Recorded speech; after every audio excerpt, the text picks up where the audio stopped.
Hello দর্শক বন্ধুরা, তোমরা সবাই কেমন আছো? আশা করি সবাই ভালোই আছে। আমার একটু লেট হয়ে গেল এই রেসিপিটা নিয়ে আসতে। বাজারের যে কেনা পাকা কুলের আচারগুলো হয় না, ঠিক সেই রকমই টেস্ট আনার জন্য বাড়িতেই ওই রকমই আচার আমি বানিয়ে ফেললাম চটজলদি, আর এটা তোমাদের সঙ্গে শেয়ারও করে ফেললাম। তো দেখো, শুরু থেকে শেষ পর্যন্ত দেখতে থাকো। অবশ্যই নতুন হলে চ্যানেলটি সাবস্ক্রাইব করে রেখো। কাঁচা কুল আমি পেয়ে গেছিলাম, এটাকে বেশ কিছুদিন রোদে দিয়ে পাকিয়ে নিয়েছিলাম। তোমরা দেখতেই পাচ্ছ, ভালো করে ধুয়ে বোটাগুলো ছাড়িয়ে নিয়েছিলাম এক এক করে। এখানে আমি একটা মশলা ইউজ করব। মশলাটা দেখো ফ্রাই করে নিচ্ছি হালকা। কী কী দিয়েছি দেখে নাও। গোটা ধনে, জিরে, মৌরি, শুকনো লঙ্কা, ব্যাস আর কিচ্ছু এখানে আমি দিচ্ছি না। তো এটাকে হালকা আমি করে নিলাম। তারপরে এটা দেখো এরকম ধরনের একটা পেস্ট বানিয়ে নিলাম। খুব বেশি আমি কিন্তু রোস্ট, কারণ আচারটা খাওয়ার সময় মুখে এগুলো লাগলে খুব ভালো লাগে আমার। তো বেসিক্যালি দেখো পরের প্রসেসে আমি চলে গেলাম। এখানে দেখো শুকনো কড়াই, তার মধ্যে তেল দিয়ে কিছু ফোড়নে দিয়েছিল, তেজপাতা, 5 ফোড়ন, একটা শুকনো লঙ্কা। ফোড়ন ভালো করে হয়ে এলে দেখো কুলগুলো যে ধুয়ে রেখেছিলাম সেই কুলগুলো এর মধ্যে দিয়ে দিলাম। আচারটা বেশি লোভনীয় জিনিস এটা। তো এর মধ্যে একটু স্বাদের জন্য নুন অ্যাড করে দিলাম। নুন না দিলে আচারটা একেবারেই ভালো লাগবে না খেতে। সামান্য পরিমাণে নুন অ্যাড করলাম এবং কালারের জন্য একটু সামান্য হলুদ গুঁড়া এখানে অ্যাড করেছি। এখানে লঙ্কা গুঁড়ো অ্যাড করব না, যেহেতু অলরেডি অনেকগুলো শুকনো লঙ্কা কিন্তু আমি ভাজা মশলা ইউজ করেছি। তোমরা যদি ঝাল খেতে চাও একটু শুকনো লঙ্কা গুঁড়ো অ্যাড করতে পারো। এবারে সব থেকে বেশি যেটা ইম্পর্টেন্ট, চিনি, সেটা অ্যাড করলাম। তোমরা যে যেমন মিষ্টি খেতে পছন্দ করো সেই রকম করে মিষ্টিটা মেশাবে। আমি একটু মিষ্টি মিষ্টি পছন্দ করি, ওই জন্য চিনির ভাগটা এখানে বেশিই দিয়েছি।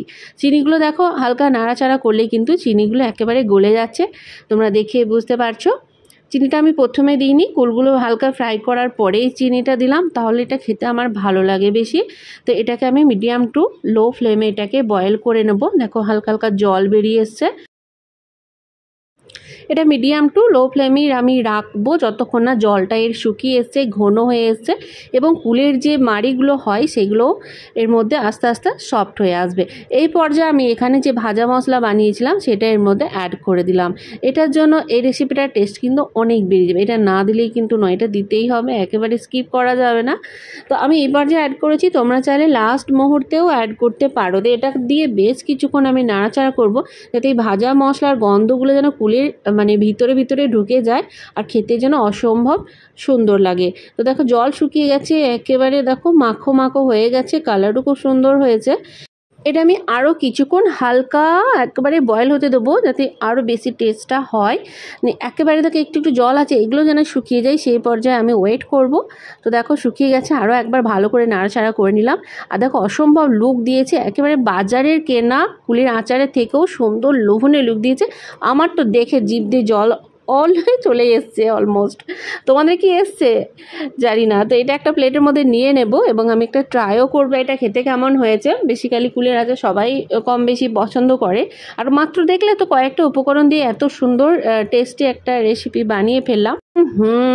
দারুণ দারুণ লুক দিয়েছে, দারুণ লুক দিয়েছে। তো হলো না এটা বাজারে থেকেও সুন্দর আচার আমিও বানিয়ে নিতে। ভালো লাগলে কিন্তু অবশ্যই please please please like, comment, share করে প্রচুর পরিমাণে। আবারও আমি নিত্য নতুন ভিডিও নিয়ে চলে আসবো তোমাদের।